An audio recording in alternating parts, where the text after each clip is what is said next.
That's right, boys. Welcome to the side of the ring because it's time for some ringside rumors.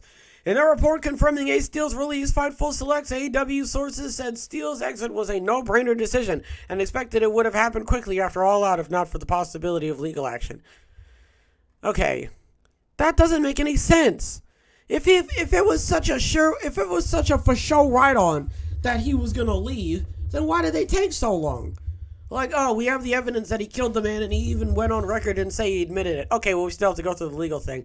We don't need to. We've got it all right here. I don't know, man. I'm not a legality guy, all right? I don't know. Next up, that report also says the others involved in the post-pay-per-view brawl are, quote, more in contact with AEW than they've been for a while, but it's not clear what that entails. I think that they're probably just like, I don't even know, because I don't know what they would be trading back and forth. I don't know what they would be giving each other. But I don't know why that makes sense in my head, because, like, I don't know. I genuinely don't know how to explain it, but it makes sense that they're talking to each other and they're like, I don't know, squaring stuff away. I have no idea. But, yeah, man, it makes sense that they're slowly, like, eking back into the fray. Next, some are taking that Steel's release and this week's Dynamite showing Punk in the video package on Ring of Honor Champs and mentioning the Elite, Tony Schiavone acknowledging Kenny Omega and the Young Bucks as inaugural Trios champions. Well, yeah, he just said the Elite. I mean, you can say the Elite and kind of know what we're talking about. But I don't know. For the first time since All Out, as signs the investigation could be winding down. There's even some optimism they could be back soon. Although Fightful stressed their sources were vague on returns and possibly missing context from any recent conversations with Punk and the Elite. They still can't say anything due to legal reasons, but yeah, I mean, here's my theory. They could say it the entire time. I think they could talk about it. Maybe, I don't know. Because if Tony can't comment on it, then what makes you think that the announcers are going to be able to comment on it? So maybe the fact that they are commenting on it now is some sort of inkling towards the fact that we could potentially be getting them back on TV soon. So far, Ace Steel is the only one who got let go. I'm not really hearing too much through the grapevine about Punk and the Elite. If there's anyone who's going to get released next, it's got to be Punk. But I don't know if that's actually going to happen. We're going to have to wait and see. I don't think that it's whatever. I don't think it's that. I don't think that they're like, now we can finally talk about it. I think that it was always up in the air. At least in my opinion, I always thought it was always up in the air. And they just couldn't. I don't know. Because, again, Tony couldn't speak on it. But maybe that's just Tony. Maybe Tony was overthinking it. Oh, maybe Tony was overthinking it. He was like, I don't want to say too much. But then again, like, I don't know, man. I don't know. I have no idea. I do not know. Next, on Wrestling Observer Radio, Dave Meltzer said MJF doesn't want to turn babyface. Well, you're doing a shit job at it. You're doing a horrible job at it. You're fantastic. You are fans like he's watching this, and I'm sure he is, okay, because he's got nothing better to do this time, all right? Look at him. Man, that promo that he did with William Regal was absolutely top shelf, okay, if I could be so blunt. That was one of the greatest promos I think I've ever seen in my entire life, all right? That was fantastic. Man, it was great. And the point I'm trying to make is if you don't want people to associate you with a babyface, you're doing a horrible job. You're fantastic in the ring. You are impeccable on the mic. You're perfect off camera. You're staying in character wherever you go.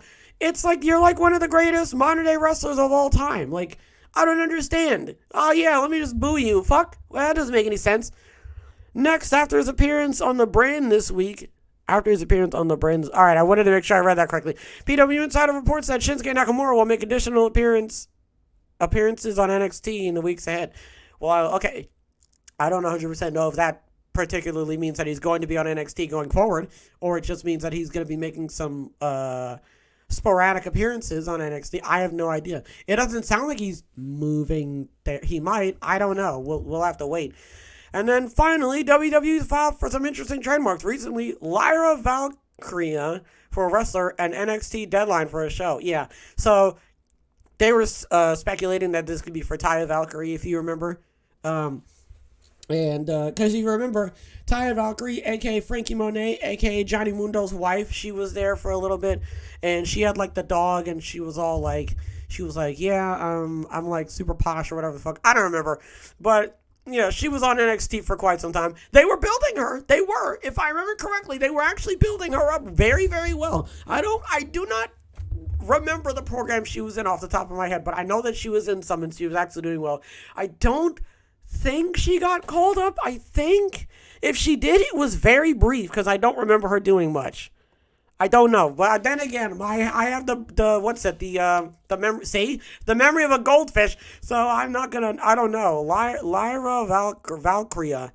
We don't know. That's her name. That's the last name. So I don't. Well, Valkyrie. Never. I don't know what I'm talking about. We don't know. We'll have to wait and see. It could be for a dude. You don't know. You have no idea. All right. Yeah, but no, they were saying that this is for Frankie Monet. And again, we don't know. And then there's the NXT deadline. I thought that it was going to be for a pay-per-view. It doesn't sound like it. It sounds like there's going to be a show. I don't know what show that could be for. You've already got, what, NXT and NXT Level Up. Do you need a third NXT? I don't know. We'll have to wait and see. What do we talk about? In the report, Ace Steel's, in the report about Ace Steel Fightful, selects AEW sources said Ace Steel is a no-brainer. I don't know why they didn't make the decision faster then. That report also says the others involved in the post-pay-per-view brawl are more in contact, which coincides with the mentioning of the Elite and the whole showing CM Punk as the champ of the Ring of Honor video package and all that. Is the speculation that the trial or the investigation is winding down. I feel like there's a different reason. I don't think that it's because it's winding down. I think that there's a different reason. I don't know how to explain it, but I think it's just because it's been going on for my best theory, right? Here's my strongest theory. It's been going on for so long that now it's sort of like it's fizzled out, it's plateaued. So now if they talk about it, I don't think they're going to get into too much trouble. But I don't know. Wrestling Observer Radio, Dave Meltzer said MJF doesn't want to turn babyface. That makes sense, but you're doing a terrible job at it. After his appearance, Nakamura could be on NXT more.